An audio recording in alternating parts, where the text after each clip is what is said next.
Olá, seja bem-vindo à aula 2 do curso de planilhas do Google Módulo Intermediário. Na aula passada eu expliquei sobre a proteção de referências de células e deixei um exercício para que você pudesse fazer. Conseguiu? Se você não conseguiu, não tem problema. O objetivo dessa aula é explicar como você pode fazer aquele exercício e vou dar mais algumas dicas de como você deve utilizar a proteção de referências de célula. Vamos lá.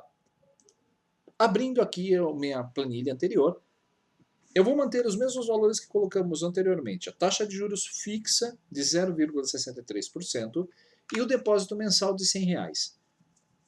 Como fazer essa planilha? Primeiro passo.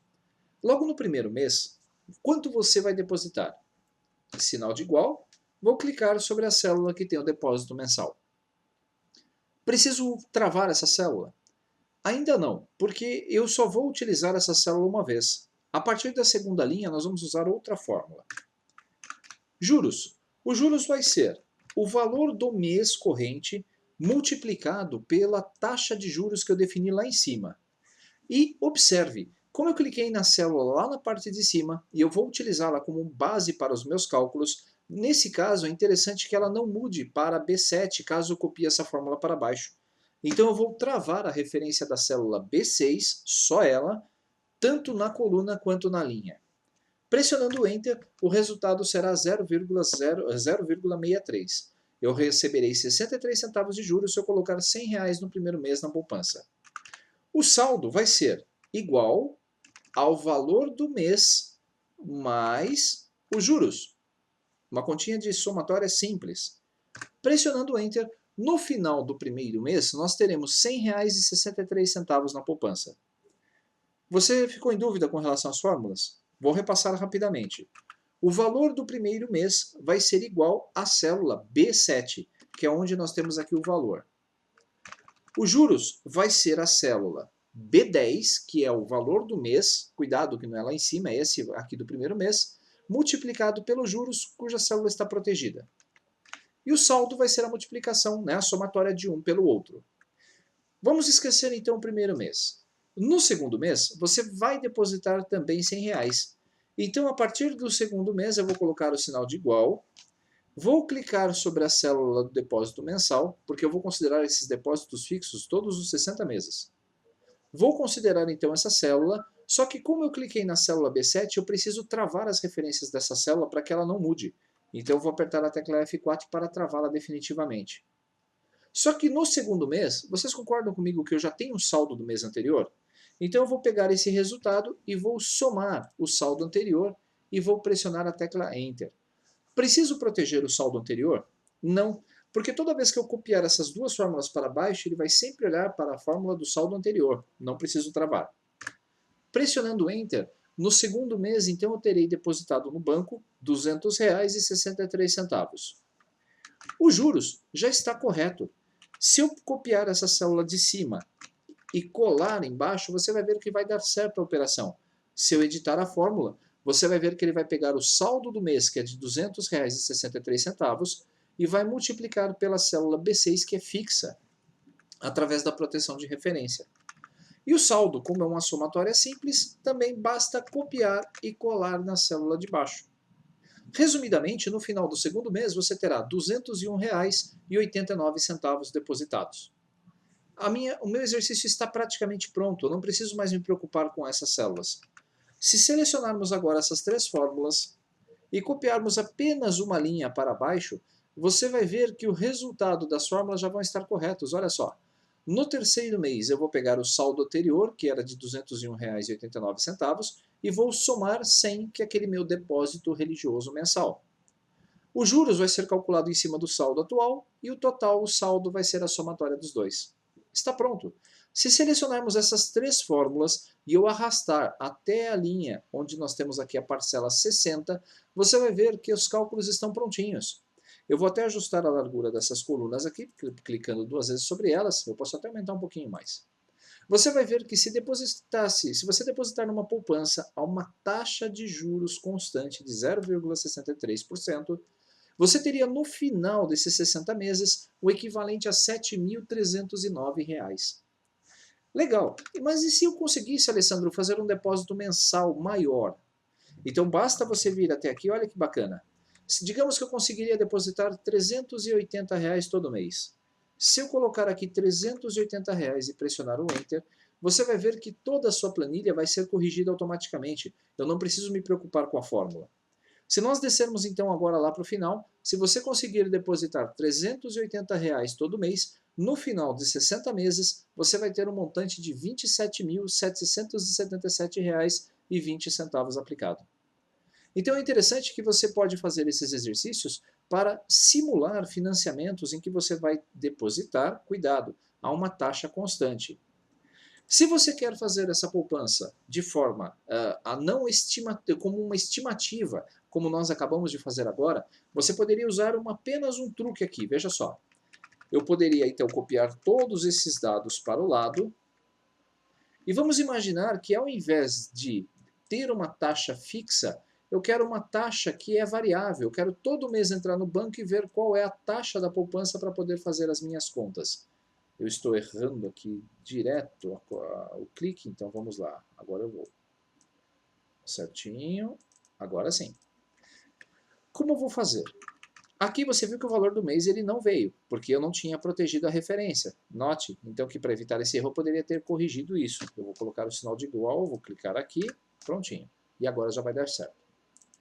Se você quisesse, então, utilizar esse método de informar mensalmente, nós teríamos que fazer uma alteração aqui nessa planilha. Eu vou inserir uma coluna aqui à esquerda, e nós vamos ter que colocar aqui um campo chamado taxa de juros mensal. Digamos que no primeiro mês, deixa eu apagar as demais fórmulas, né, daqui para baixo. O primeiro mês vai ser 380 e digamos que a poupança rendeu 0,63% que eu disse. Os juros, então, vai ser a multiplicação do valor do mês vezes os juros daquele mês. E por isso, nós vamos somar. O saldo vai ser igual ao valor do mês mais os juros. Legal. No segundo mês, o que você vai fazer? Você vai continuar depositando lá os seus R$380, o depósito mensal, mas agora a taxa de juros caiu, é de 0,52%. Então você viria aqui, colocaria 0,52% e a taxa de juros vai ser igual à de cima. Eu vou multiplicar o valor investido mais os juros e o saldo atual vai ser então a somatória dos dois. Está pronto o meu exercício. O único inconveniente nessa situação é que eu não teria uma taxa de juros contínua. Eu teria que ficar digitando mês a mês. O valor do depósito mensal pode ser uma célula fixa, mas aqui eu preciso obrigatoriamente colocar uma coluna adicional para fazer a taxa de juros, caso você queira fazer o montante acompanhando mês a mês. Se eu copiar então essa fórmula aqui para baixo, vamos lá. Se eu copiar essas fórmulas aqui para baixo, você vai ver que a partir do segundo mês eu teria que começar a inserir, então. Ele está considerando aqui um depósito de R$380 sem juros. Até o final nós teríamos 22 mil sem juros nenhum. No terceiro mês, se eu colocasse aqui os juros de 0,55%, você vai ver que esses saldos eles vão sendo corrigidos e você vai ter uma projeção? Não. Você tem apenas o montante real daquilo que você depositou até aquele momento. Entenderam a diferença? Então aqui eu estou fazendo no primeiro exercício uma estimativa de ganho futuro e na verdade no segundo exercício nós estamos fazendo aí um acompanhamento mensal de depósitos. Eu lembrei agora de um exercício bem interessante também sobre referências. Eu vou inserir uma nova página aqui. Primeiro, deixe-me aplicar uma cor aqui nessa planilha. Nós vamos colocar uma cor bem forte. Eu vou inserir uma nova planilha aqui, uma nova página. Nós vamos colocar aqui em inserir. Nós vamos colocar aqui página. Cadê ela? Aqui, nova página. Tá. Ele deu um erro aqui, deixa eu ver se eu consigo novamente. Se eu não conseguir, não tem problema. Inserir, nova página. Essa ação aumentaria o número de células na pasta de trabalho acima, no limite de 2 milhões de células. Ele trouxe aí várias células que eu fiz a importação de uma outra planilha, então eu vou ter que dar uma limpada nessa planilha para fazer isso. Então vamos utilizar esse mesmo exercício aqui de referências. Se você quer, eu vou colocar aqui alguns valores, 10, 20, 30, 40, 50, 60, 70, e vou repetir alguns deles, veja só, 20, 20, 30, opa, 30, 10, 10, 10, 20, 30 e 40. Legal. Existem várias formas de usar essa nossa agora função, essa proteção de referência. A primeira, digamos que eu gostaria de fazer uma somatória acumulativa. Uma somatória acumulativa seria esta célula mais o saldo anterior. Eu não tenho. Então o que eu vou fazer? Eu vou fazer uma somatória desta célula aqui, 2 pontos, A72 de novo. Eu vou somar ela com ela mesma. Olha que interessante. Vou pegar essa primeira referência aqui do A72 e vou proteger todinha ela, tanto linha quanto coluna. Mas a segunda referência, eu só vou proteger a coluna, eu não vou proteger a linha. Basicamente, eu estou criando uma matriz de células dinâmica conforme essa fórmula vai sendo colada para baixo. A primeira referência, como eu travei tanto a linha quanto a coluna, vai ser sempre A72. Mas a próxima vai ser A72, só que se eu copiar para baixo, esse 72 vai virar A73. Olha que interessante. Se eu der um Enter, a somatória aí é 10, porque ele está somando a célula A72 com ela mesma. Mas se eu copiar essa fórmula para baixo, você vai ver que o resultado agora é 30.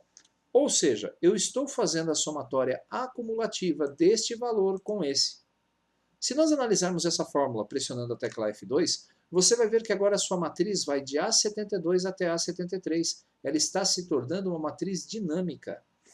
Se eu copiar isso aqui para baixo, o resultado agora será 60, que é a somatória dos 3 primeiros valores. Se eu der o F2, você vai ver que a matriz continua crescendo.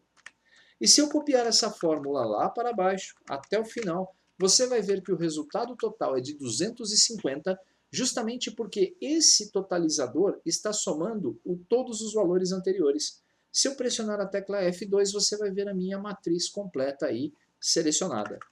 Então eu vou colocar aqui que isto é uma soma com valor, soma com matriz variável. Legal. E agora, o que nós vamos fazer? Aqui, eu vou fazer a mesma coisa, só que com uma média. Olha que interessante. Média com matriz variável. Igual média. Vamos selecionar, então, a nossa primeira célula, que vai ser lá A72, e vou proteger a referência dela completa. 2 pontos, porque eu mesmo estou criando a minha matriz de células, e eu vou proteger a referência do A e do 72 não. Olha só. Prontinho. Voltando, eu não protegi a referência da célula da linha, da coluna da linha 72, apenas da coluna. Sempre que você for ler essa proteção, veja se o cifrão está à esquerda dele. Legal. Se eu copiar isto aqui para baixo, você vai ver que a média de 10 e 40, opa, vamos ver aqui, a média de 10 e 20, não da outra coluna, é claro, vai ser 15. Se nós somarmos os duas dá 30, se dividirmos por 2 dá 15. Se eu copiar essa fórmula para baixo, agora a média é 20. A somatória desses 3 números aqui são 60, dividido por 3, que é o número de elementos, dá 20. E se eu fizer isso também, copiando essa fórmula para baixo, você vai ver que a média vai mudar bastante, e a média final de todos os números é igual à matriz A72 até A83 de forma dinâmica. Por último, para concluirmos esse assunto sobre matriz variáveis, você vai aprender uma função chamada conte.c, logo logo nesse curso. Mas, basicamente, o que eu vou fazer? Vou contar quantas ocorrências do número por linha. Olha que legal. Quantas vezes o número 10 aparece aqui? Só que ao invés de contar aqui 4 vezes, que é 1, 2, 3 e 4, eu quero que ele me mostre que esse é o primeiro 10. Eu quero que ele me mostre que este é o segundo 10, que esse é o terceiro e que esse é o quarto. Nós vamos utilizar a função conte.c. Não se preocupe ainda com ela, porque ela é uma função de contagem com critérios. Lá no curso básico nós vimos as funções de estatísticas, mas de forma mais simplificada. A função conte.c, então, precisa de um intervalo, onde eu vou indicar esta célula, vou proteger sua referência completa, 2 pontos, A72. Sendo que eu vou colocar aqui, 2 pontos, A72 e nós vamos clicar aqui nessa referência e vamos protegê-la. Só que existem dois argumentos para a função CONT-C. Ponto e vírgula, o critério de contagem vai ser um número. E eu vou colocar aqui justamente o primeiro número da minha matriz, que é a célula A72. Vou pressionar a tecla Enter e observe que ele disse que só existe um número 10. É claro, porque se nós analisarmos a nossa matriz, essa matriz só tem uma célula, que é a A72. Se eu copiar essa fórmula para baixo, você vai ver que o número 1 vai aparecer de novo. Por quê? Porque ele está indicando que existe apenas um número 20 entre essas duas células. Se nós copiarmos para baixo, o número 30 também só aparece uma vez. Mas olha que legal, quando eu arrasto essa fórmula para baixo, ele apareceu o número 2. Ele está dizendo então que o número 20 já é a segunda vez que aparece nessa matriz. Se eu pressionar a tecla F2, você vai ver então que das 4 células selecionadas, a célula 20 aparece duas vezes. Se eu copiar essa fórmula para baixo, você vai ver então que o número 20 aparece uma terceira vez e aparece depois uma quarta vez aqui. Olha que prático. Então eu consigo dizer, dentro dessa lista, qual é a posição ou qual é a ocorrência desse número com relação à minha matriz. Tá certo que a função CONT-C ainda não faz parte do seu domínio, mas eu tenho certeza que você entendeu o conceito por trás dessa matriz variável. Essa matriz variável é extremamente prática, é extremamente interessante quando você for trabalhar com fórmulas que você precise desse dinamismo das suas matrizes.